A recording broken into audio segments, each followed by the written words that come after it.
ఇదే పాలమూరు రంగారెడ్డిలో రిజర్వాయర్లు కట్టాలని చెప్పి ప్రాజెక్టుకు భూమి సేకరించాలని మేము పోయినప్పుడు నేను ఒక్కడినే ఏదుల రిజర్వాయర్ ప్రాంతంలో ఉండేటువంటి రైతుల్ని కలవడానికే 73 సార్లు పర్యటన చేసిన ప్రాజెక్టు పూర్తయ్యే వరకు 73 సార్లు.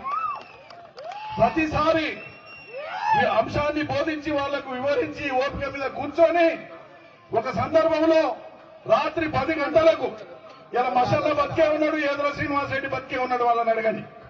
రైతుల మీటింగ్ పెట్టి దీని యొక్క ప్రాధాన్యతను వివరించి గోసపోయినటువంటి పాలమూరు, వలసపోయినటువంటి పాలమూరు గుక్కెడు నీళ్ల కోసం తల్లాడినటువంటి మనం మరి ఎక్కడో చోట మునగకపోతే మనకి కరెంటు రాదు, ఎక్కడో చోట భూమి పోకపోతే మనకు బాట రాదు, ఎక్కడో చోట పోతే మనకు ప్రాజెక్టు రాదు, మీరు త్యాగం చేయాల్సిందే అని చెప్తే వాళ్ళు అంగీకరించడానికి సిద్ధమైనారు.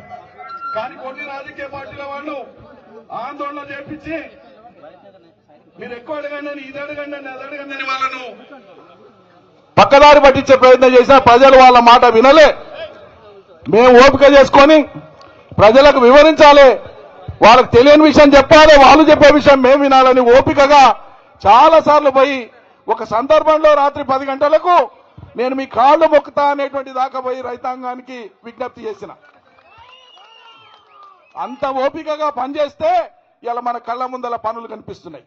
అది వదిలిపెట్టి మీరు ఏమైనా చేసుకోండి, మీరు బలిసి కూర్చున్నారు, మీరు కూర్చుంటే ఏమవుతుంది, మేము కట్టే తీర్థమని కూడా మాట్లాడితే నీవు కట్టలేవు, నీ తాత కట్టలేడు.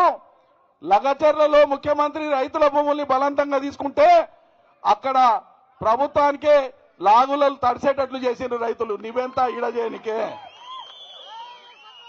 మేము ఊకుంటామా? రైతులు ఊకుంటారా? న్యాయసమ్మతమైతే ధైర్యం చేసి ప్రజలను 100% ఒప్పించండి.